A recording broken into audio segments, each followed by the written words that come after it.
Okay, my talk is on radiation treatments, and I recently wrote a book. It's available on Amazon. It's an ebook. If you want more information, you're welcome. It's not working?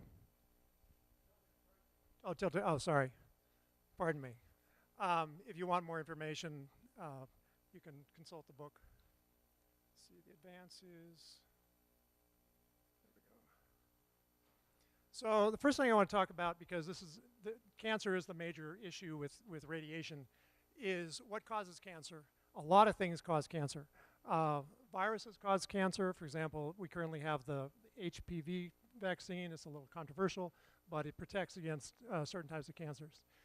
Inflammation over long periods from virtually any source is associated with cancer development. There's far too many chemicals to list. Everybody knows about the coal tars in tobacco. Diet, vitamin D is protective. If your vitamin D levels are low, your chances go up, although vitamin D does not work as a treatment. The switch to sea salt has brought the average dose of iodine down by about 50% from what it was in 1950. And this is a likely cause of, or one of the likely causes of the breast cancer epidemic. If all you do is, if you're a woman, is don't use sea salt, use iodized salt always, will probably be a significant thing you can do to avoid cancer, far more significant than anything to do with radiation. Antioxidants, and then there's a lot of things we don't know. UV, of course, results in cancers. It's correlated not so much with the cumulative amount as it is with the number of burns and the severity of those burns. So this is an overall chart. It shows the difference between acute exposure, which is short-term. Typically, short-term is considered in the matter of minutes to hours. Cumulative exposure is over a long period of time, more than 24 hours. And here we see on these lines, so just some reference points. Take a look at what smoking 1.5 packs a day for a year does for your radiation exposure. That's because there is polonium-210 and lead-210 on tobacco leaves, and it's not removed. The curiosity results are up in here. It's in a gray zone. This is the NRC nuclear plant worker exposure limit, and then here you've got 1 million frequent flyer miles in a year.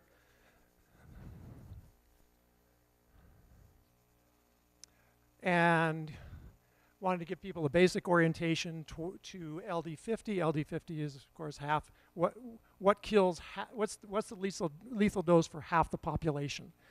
And humans are pretty far down, but we are actually a standout for our size in mammals. The LD50 for humans is approximately the same as it is for cows, and pretty much the dose response goes up linearly with size.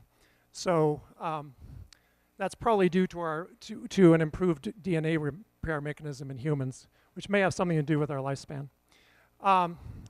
This is photonic energy, and one of the reasons I wanted to put this up here is that a lot of the radiation actually goes through. Now, gray, I use gray in this presentation. Gray is supposed to be a measure of absorbed dose. It's not always true that calculations are correctly done for the absorbed dose. If all you do is have a radiation detector and you take the total there and you say that's the absorbed dose, that is incorrect. The higher the energy, the lower the percentage of radiation that's going to be absorbed by the body, because most of it's going to go through. And it's not going to interact. And then over here we've got the general. Most of this group is going to be pretty familiar with the types of radiation, so I'm not going to belabor that. The linear no threshold model, this is a somewhat controversial model, and I am going to disagree somewhat with the other speaker, although I do welcome the entry of P529. If it's all that's cracked up to be, I think that's great. And this, in some ways, this discussion relative to space travel is, it's a bit academic because people who travel in space and who live on Mars will be subject not just to higher background, but they're going to be subject to higher peak events from solar flares, and there's probably going to also be a lot of use of nuclear technology in order to power, reactors in order to power the settlements. So I like this particular quote. It's from 1980. The citation in my book is from a much more recent paper, but it pretty well capsulizes it. That theories about people being injured within the limits that were set back in 1934, which is pretty much we still have, are figments of the imagination. But this linear no threshold model hasn't entrenched itself. And what this is symbolizing is this is a data point, and in here there's no data to speak of, or almost none, or data that's ignored, and this is the linear model. There is good reason to believe in a little bit of data that suggests that there's actually a hormesis effect. Exactly where the low is it's unclear. 0.2 gray per year may be where a minimum cancer rate is, but that's yeah, and this is controversial. I'm familiar with the study that you cited. The issue I have with that is that I'm familiar. I mean, not personally familiar, but I'm familiar with the scientists who did it, and it was done. That calculation is a calculation done using the LNT model, which has formed a kind of a circular. It's not evidence-based, and one of the reasons for that is we don't have a lot of evidence. There should be more experiments done, but they're very difficult to do. They're long-term, et cetera, and so pretty much they haven't been. And we also, another thing we know is that there is a significant range of difference in human beings. We know this from oncology because lots and lots of people get treated with radiation. But there's a wide range of tolerance for radiation. Some people handle it pretty well. They just get a little bit of a burn. And then some people get necrosis and tissue sloughing from exactly the same dose. So what's going on? Primarily what you've got is you've got damage due to what we call ionizing radiation. It creates ions. One of the things it creates is hydroxyl ions. That causes oxidation. It also directly hits molecules. There's a lot we don't know about exactly what's going on there. But we do know that the results are that you get dimers, and this is a pyrimidine dimer there on the right, and that is no longer usable. It has to be cut out and replaced. And this is an image of a repair mechanism.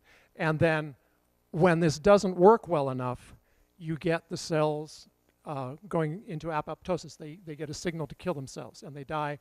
And in severe radiation exposure, this becomes a significant issue. There are metabolites of DNA repair that can be looked at in urine, and this, I think, would be a good thing to monitor on space flights.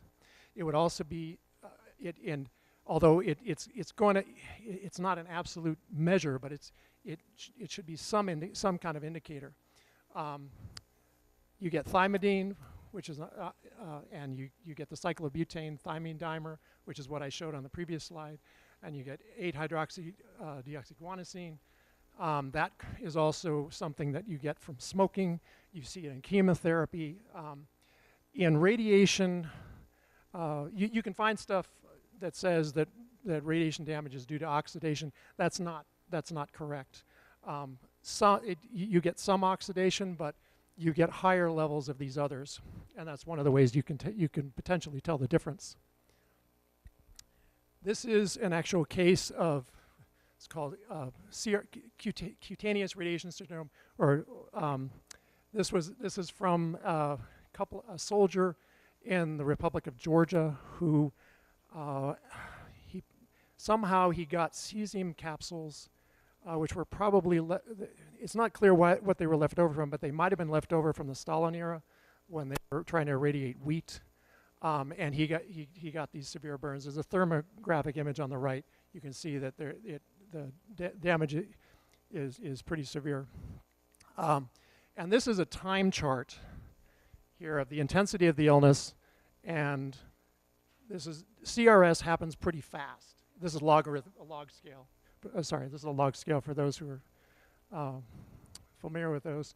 ARS has a little bit, and then it climbs. We'll get into that again later in more detail. But the thing that's significant here is that CRS can then pick up again after you recover, starting a year or more later. And it can become progressive, and the reason for that is that it gets into a kind of a feedback cycle with some cytokines that I'm not going to have time to cover here. Acute radiation syndrome is what people mostly think about when you're talking about radiation sickness. It's what causes the vomiting, the diarrhea. It can cause people to bleed out if they're not treated. Up here is exposure in gray units, and I stopped at 60 because 60 gray is what a typical cancer patient receives in a localized area of gamma radiation during a treatment, during a 6-week treatment. And the shading across the white to black shading is your probability of survival without treatment. And so neurovascular system, if you get there, you might have a few hours where you're compass enough to be able to handle your affairs, and then you're done. And there's not much that can be done about that. Gastrointestinal syndrome is the high-level syndrome that typically today kills animals and kills people who get exposed to radiation. We have pretty good treatment now for hematopoietic syndrome, which is the bone marrow damage.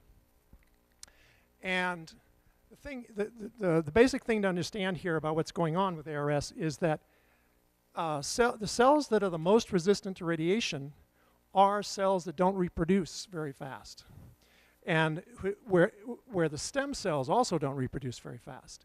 So, for example, muscle is quite resistant to radiation, and people who are not heavily exercising or creating damage to their muscles, those stem cells may divide once every 5 to 10 years.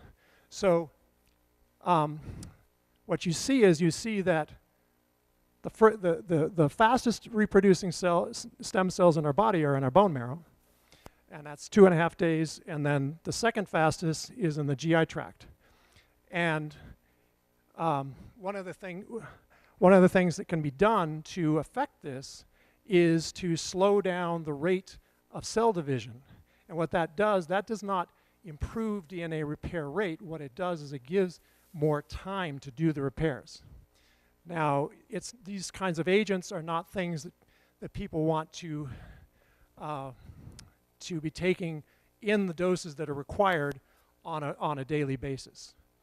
I colored this orange here because this is the curiosity results fall in there, and that would be from an acute dose rather than a cumulative dose.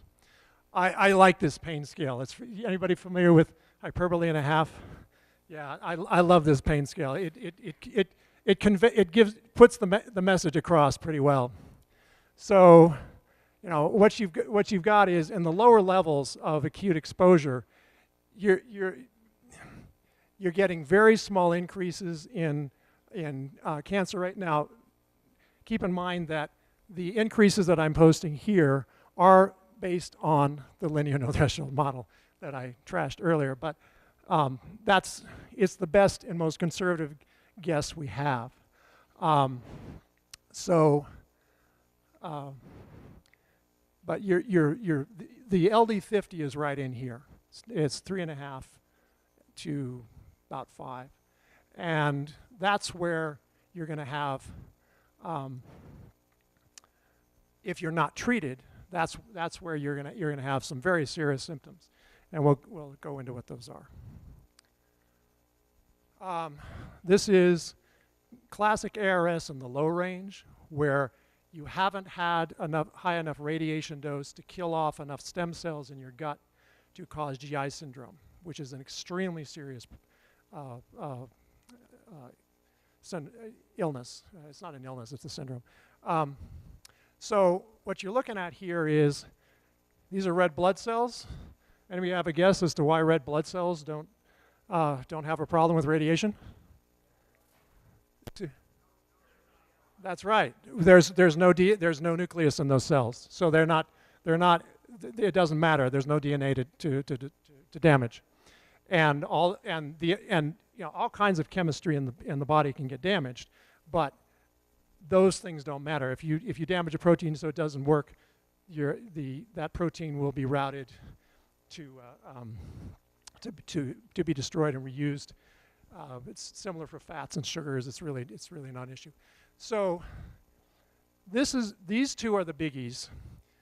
This is thrombocytes, which is clotting factors. Now, so essentially what this means is that if you get an LD50 dose, your clotting factors are basically going to go near zero. You're going to become a hemophiliac for a while. Clotting platelets can be replaced. You can be treated for that, so these can be maintained. However, neutrophils can't. Neutrophils are the primary cells that do oxidation reactions in order to kill bacteria and defend the body. And about 70% of the immune system is in the gut. And what happens first is you get a spike. You get a sudden spike, and then you get a drop because you get inflammation, and that's a signal to release neutrophils into the system. But then you get a drop, and then you go way down. If basically what you're trying to do with this level of ARS, you're trying to get the patient to survive this period. If you can get them to here, they're probably going to make it. They're still not necessarily out of the woods, but they're probably going to make it. And you do that with cytokines. So you've got treatment decisions, and they're for different kinds of radiation situations. So there's not just one. The space radiation is whole body. However, most of the time in an accident, you're not going to have whole body. Prophylaxis, you can do things for both industrial situations and for people who are undergoing cancer treatment.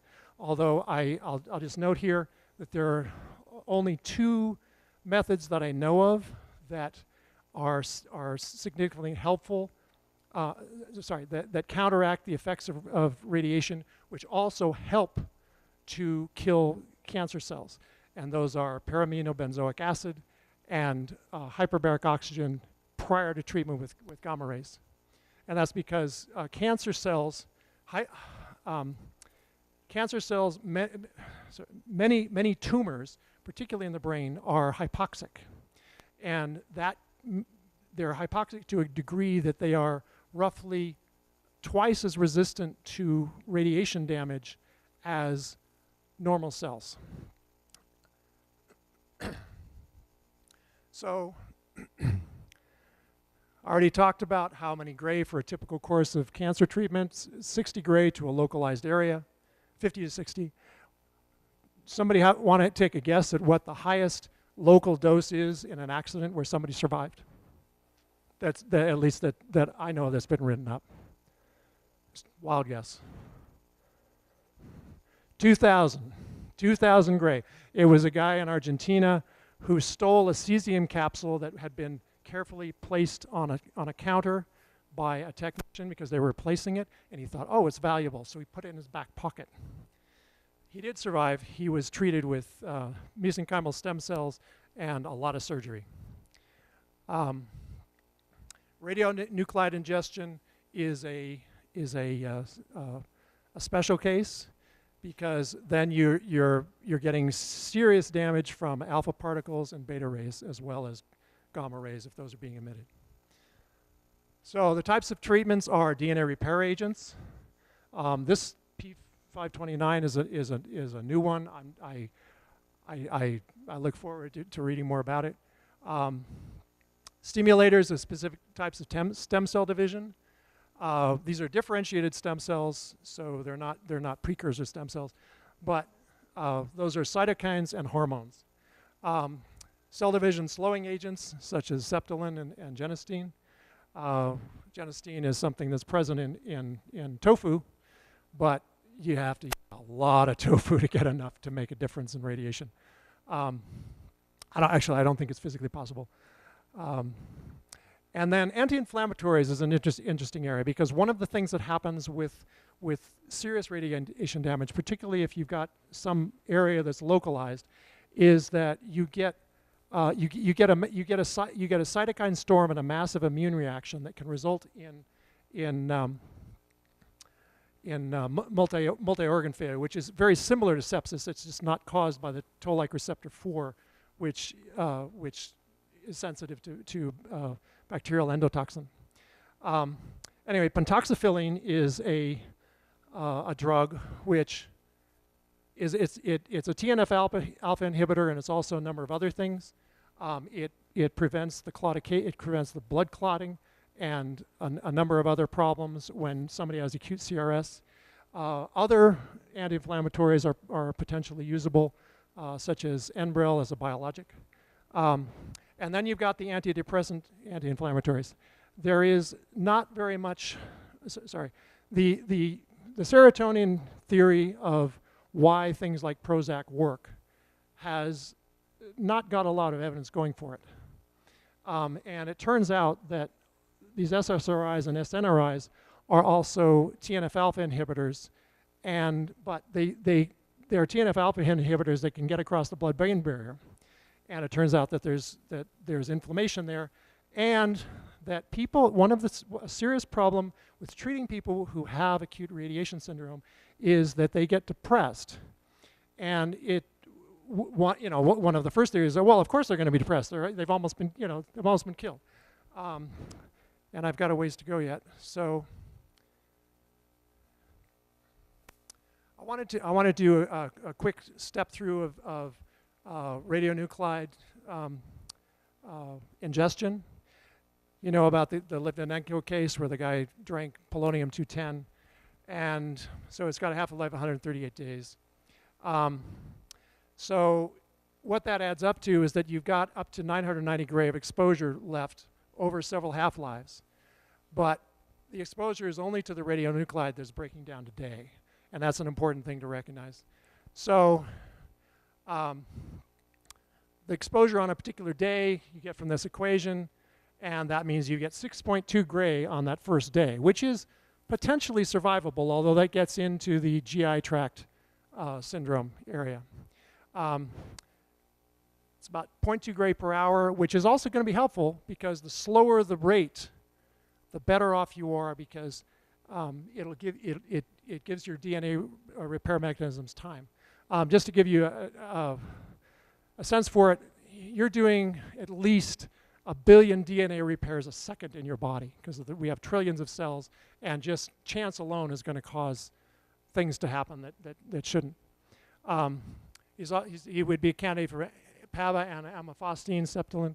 There have been clinical trials with amifostine. It has people have allergic reactions, many of them, but sometimes it's the only way to go. So, but you're looking at chelation efficiency. I'm approximating it at 20% per day. It comes out of blood fastest, soft tissue next. The brain is a significant problem because of the blood-brain barrier. This is overall. This would be your gray of exposure. This would be without treatment over 30 days, and this would be with chelation treatment. So basically what that means is, and all of this means is, you want to start treatment immediately. And so what that means is that you want to have You want to have detection equipment to know that what the dose is that a person has probably been exposed to, so you can start treatment potentially even before they're aware of it. Although if somebody gets a hefty dose, they're going to know within about an hour. So this is a treatment schedule overview.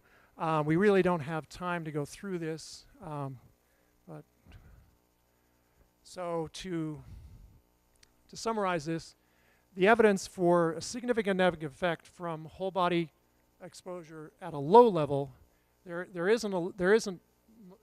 it's either weak or it doesn't exist, or there's counter evidence to that. There are a range of treatments that are available, and time is always of the essence when you're dealing with radiation treatment.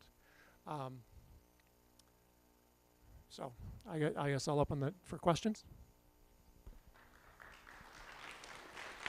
Thank you. We have time for a couple questions.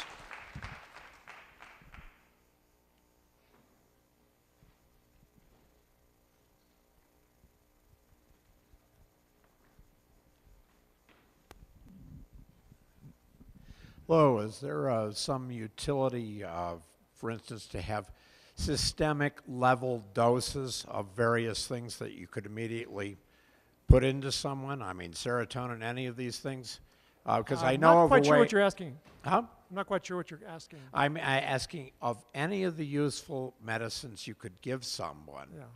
Would it be nice to have a 120-day dose that you could give them instantaneously that's totally level? That would last for 120 days? Yeah, 120 days. There's nothing like that that I know of, except maybe going to gene therapy, which well, is something I've been working on, but that's not likely applicable. I worked on it for 5 years at a company I founded called Electropore. What you do is you put little holes in red blood cells by the same method they use electrically to do DNA transfection. But what we were doing was putting medicines into the red blood cells, and they last for 120 days.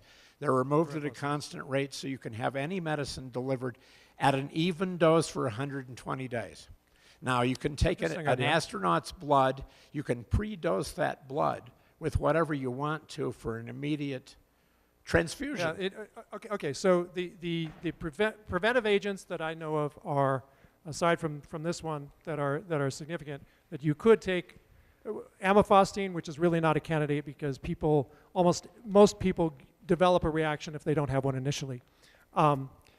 The other is paraminobenzoic acid, which you can take for long periods of time. It requires doses on the orders of 10 grams for a normal adult man, 125 milligrams per kilogram or above.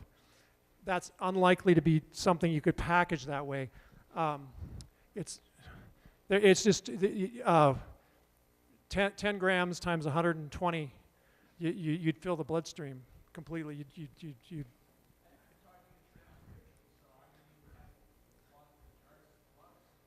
Oh, you mean for treating somebody or for? Okay. Okay, we can talk about that later. Okay. We have time for one more. Next. This is for both our radiation experts to speculate on. NASA just issued an advanced study contract to some guys who are looking at good old hibernation, like in 2001: A Space Odyssey, which some of us haven't given up on. It's not completely unfeasible. So you're wondering if that would be something that could affect the radiation dose, or would be? I've thought about that. You could assume the crew could be inside, would by necessity be inside a solar storm shelter for the. Yeah, I've thought about that, and I think you would have some serious issues because cosmic rays and a lot of this background radiation would, if it wasn't shielded against, would still cause damage and would energize the atoms enough in these molecules enough to cause chemical reactions to happen in that local area, even if they're cold. But they would not be, their DNA repair would not be operating at the same rate. So essentially what you would be doing is you would be, when you woke them up, you would be waking them up with a sudden dose that would be roughly equal to the total cumulative dose. And so you essentially would be dealing with ARS. What about this, your P529 drug? Clearly, they would be in a torpor. Their metabolism would be slowed, but the drug could still be doing its thing. But Well, that's, yes, like, as that you that say, acts downstream. the damage would be cumulative. Yeah. But tumors would. It would be a grow useful thing to use, I think. But I mean, if I certainly, if I had that available and I was in that situation, I would say do it. But it would be one thing that I would do. Other questions? Yeah. The FDA has not approved any drug that's radioprotective, as a radiomitigant. So there is nothing, there, at least at this point in time, there's nothing approved. So everything is experimental. Amifostine is in clinical trial and it's only usable for, you know, they use it up, for example, in a clinical trial of people who are getting irradiation for cancer of the jaw, because if you kill the salivary glands, you get serious long-term consequences to the person's teeth to just fall apart. So. Thank you, Dr. Hanley.